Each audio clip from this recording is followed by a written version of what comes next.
Welcome back. Cattlemen and women care for their land and their animals because they're committed to leaving a healthy landscape for future generations. That's especially the case for the regional winners of the 2017 Environmental Stewardship Award. Let's head to Texas for a closer look at the winning operation in Region 4.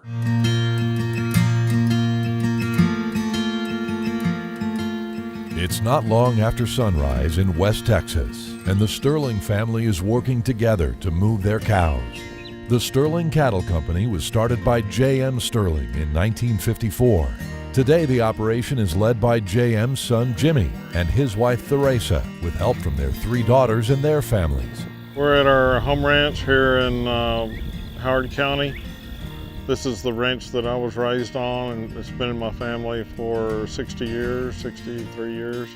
We're cow-calf people. We have an Angus cow base, and we breed many of our cows to Akaushi bulls. We have recently, 6 years ago, implemented the Akaushi breed. So about 60% of our cow herd, 65%, we put Akaushi, full-blood Akaushi bulls on milk. So they have half-blood babies, and we market those back to Heart brand, and they've increased our marbling. In addition to innovating with a new cattle breed, the Sterling family has expanded their operation by adding leased properties to their deeded acres.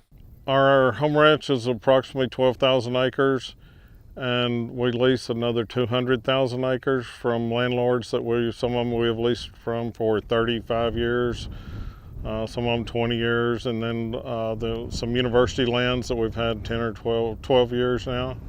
And we get along real well with our landlords. I encourage them to come out at least once a year. Jimmy's quoted to me many times that when he takes over a ranch that he leases, he wants it to turn out to be a better ranch than what he found it. If that means having better fences, better pastures, better livestock water, improve the native grasses that are on the ranch, he strives very hard to make those improvements. The list of improvements made by the Sterling family is long. They've put up 20 miles of fencing, drilled new wells, and installed solar-powered pumps on 18 water troughs to better manage grazing. We have water development projects that are vital, especially in Andrews County, those big ranches where the water was so few and far between and unpredictable, water that you just couldn't count on. And we were able to add in new lines, put troughs in areas that the cows really just didn't go to because they couldn't water in those areas. It was too far of a walk. We try to develop the water to spread the grazing out, and if you can add 4 more waters, well, that's just like almost doubling the capacity of that pasture.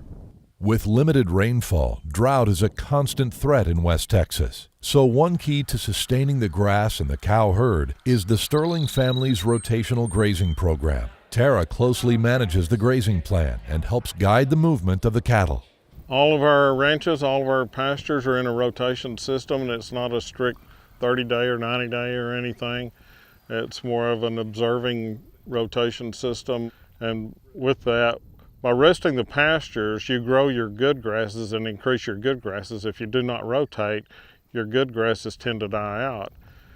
And we want to promote our good grasses. Perhaps the biggest effort is the removal of invasive prickly pear and mesquite. The Sterlings have transformed more than 25,000 acres of their land, using both aerial spraying and mechanical treatments to control brush. When we got this ranch, it was heavily covered in mesquite. The equip projects, we grub mesquite with an excavator, then rake it and seed behind that. And that's worked pretty well for us. And we've cleared lots of land and grown a lot of grass doing that, increased our weaning weights and capacity, and it's really been a good program for us. When you get rid of the brush, brush is taking up moisture from the property, and then the ultimate goal is to grow more grass for your cattle. And so by cleaning up this brush and killing it out, we grow more grass, and they can have more grass and a higher stocking rate. He doesn't take all the brush off of a pasture. He'll try to leave some brush for cover for his wildlife. So, he's trying to improve his pastures, improve the quality of his beef, but at the same time, he's getting a secondary impact out of it, which is good, and that's improving wildlife habitat. We've seen an increase in wildlife. We've cleared areas for the antelope, and they like very open country, and then we've drawn brush strips for the deer, the white-tailed deer here in this area, and increased the forbs for them to graze on. With a focus on growing a profitable operation for today and tomorrow, the future of the Sterling Cattle Company looks bright. The Sterlings are working together to build a family legacy of outstanding care of the land. Stewardship is passed on from generation to generation. Our family is close, and we view our responsibilities on the ranch as taking care of God's property. It's just in our care for the moment. And if I don't do the very best I can, who did I let down?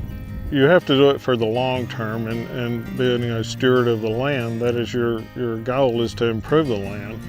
And by doing that, you're improving your cattle and your total production. And that's our goal, is to improve the cattle and improve the country at the same time.